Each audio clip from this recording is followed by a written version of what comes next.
அனைவருக்கும் வணக்கம். அருணகிரிநாதரை சந்திப்போம், கந்தர் அனுபூதியை பற்றி சிந்திப்போம் என்ற கருத்தாக்கத்தில் தொடர்ந்து நாம் கந்தர் அனுபூதியை பற்றி சிந்தித்து வருகிறோம். இன்றைக்கு பார்க்கின்ற பாடல் 46வது பாடல். இந்த 46வது பாடல் என்ன சொல்லுகிறார்? இறைவனை எவ்வாறு சரணாகதி அடைய வேண்டும்?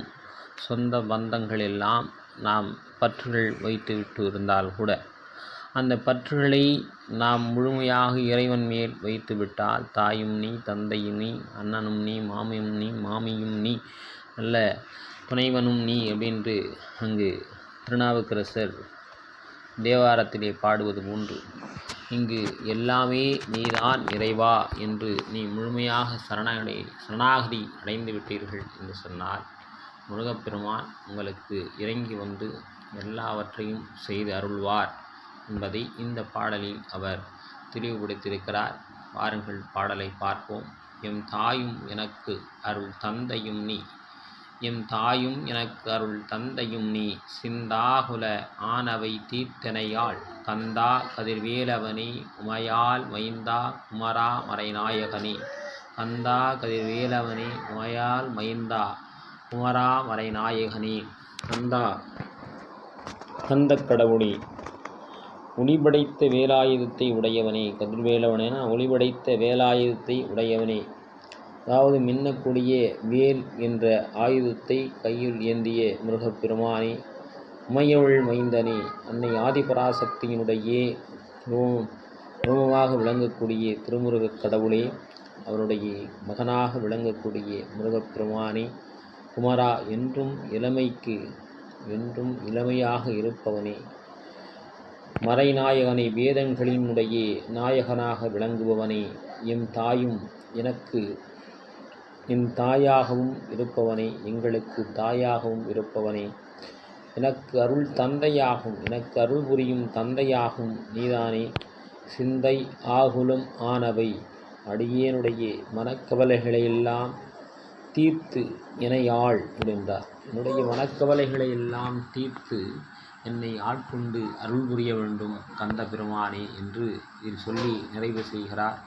இறைவனிடம் நாம் என்ன கேட்க வேண்டும், எப்படி கேட்க வேண்டும் என்பதற்கு இந்த பாடல் மிகப்பெரிய உதாரணம். நாம் பொன்னையோ பொருளையோ கேட்காமல், இறைவா என் மனதுள்ளே என்றும் நிறைந்திரு, என்னை ஆட்கொண்டு சிந்தையை தெளிவாக்கு என்று பாரதி சொல்வான், அல்லது செத்த உடலாக்கு என்று. மறி என்னுடைய அலைபாழ்கின்ற மனதையெல்லாம் அடக்கி என்னை நல்வழிப்படுத்தி என்னை சீராக்கு, எனக்கு வேறு யாரும் இல்லை, தாயும் நீ, தந்தையும் நீ. இந்த பாடல்தான் பிற்காலத்தில் அம்மாவும் நீயே, அப்பாவும் நீயே முருகா அப்படின்னு இந்த கந்தர் அனுபூதியிலிருந்து தான் எடுத்து திரை இசை பாடலாக பாடினார்கள் என்பது குறிப்பிடத்தக்கது. இவை கந்தன் சுவாமியை ஞான ஒளி வீசக்கூடிய வேலாயுதத்தை உடையவனாக, பார்வதி பாலகனாக, குமரனே வேதநாயகனாகவும், நீ எனக்கு தந்தையாகவும், கிருபி பாலிக்கும் ஞானத்தின் அருளை தருகின்ற தந்தையாகவும் தாயாகவும் இருக்கின்றவன். ஆகையால் என் மனத்துயரையெல்லாம் நீக்கி என்னை ஆட்கொள்வாயாக என்று சொல்லுகிறார். நம்முடைய மனத்துயரை நீக்குவதற்காகவே முருகப்பெருமான் வேண்ட வேண்டும், நம்முடைய மனத்துயர் போக வேண்டும் என்று சொன்னார். மனம் அது செம்மையானால் மந்திரம் ஜபமேது என்று அகத்தியர் சொல்லுவார்.